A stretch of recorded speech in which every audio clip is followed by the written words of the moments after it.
Mystery at Dunvegan Castle is the third installment of Ediburgh Nights series by T.L. Huchu. It was published by Tor Books on 27 July 2023.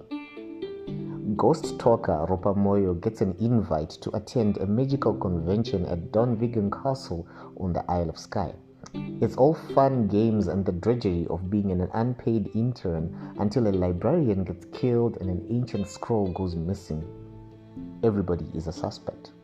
Boom, Lacey from the slums winds up in a castle. Ain't that a right old fairy tale? If I didn't know any better, I'd have done up my dreadlocks, worn a tiara, and called myself Princess. The good. It's no secret, I love fantasy. I feel a certain kinsmanship with the protagonist, Ropa, who is of Zimbabwean descent, and of course, sports dreadlocks. I love the orange dreadlocks, by the way. They're so autumnal. Reminds me of a poem, Your Orange Hair in the Void of the World by Paul Elwood.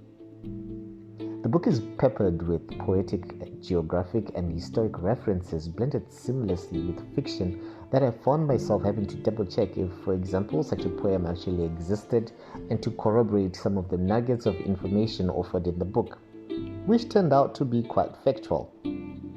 It's a well-researched book, which, while it felt like impressive world building to me being unfamiliar with Scotland, I'm sure it offered a refreshing perspective to some of the Scottish history and the relations with the English, God Save the King and all. The Mystery at Dunvegan Castle at its core is a closed room lights out murder mystery.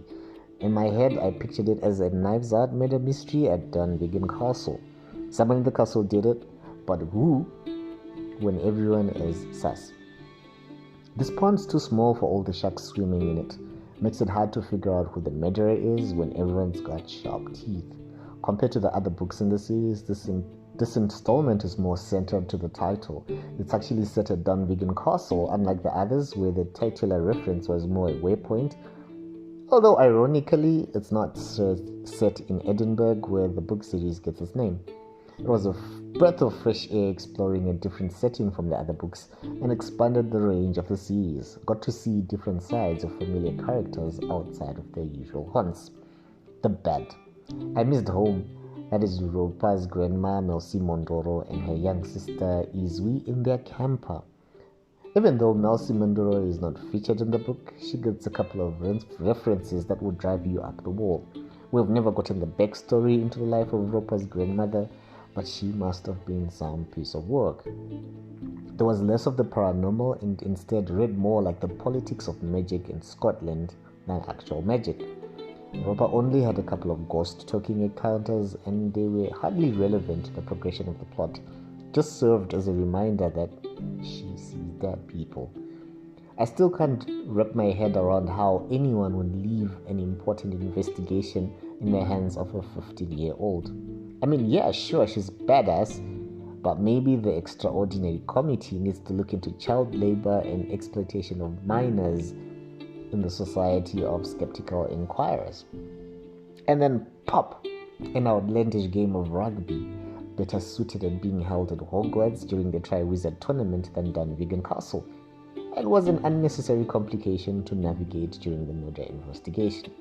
The book still doesn't answer some important questions like what happened to the world, and adds on a cliffhanger that makes the book read more as a bridge story for the book that comes next. The ugly. The first quarter of the book was a bit of a struggle for me to get fully immersed into the story. I felt a bit lost in the Isle of Skye, trying to conjure up this setting in my head. Although Ropa still played a Mbira instrument and there's references to her Zimbabwean heritage, I couldn't help feel she was losing her roots and her connection to me. That was no longer part of the target audience. I have a fondness for Afrocentric fantasy, and while the book may have mentioned a bit of Ethiopian lore, it's more for people more intimately acquainted with Scotland and its history than me, who has never gone more than 2,000 kilometers from the place I was born. Final thoughts. It's a bit of a slow start, but once you get into the story, it starts moving and you won't be able to put it down following its twists and bends. I read it in one sitting.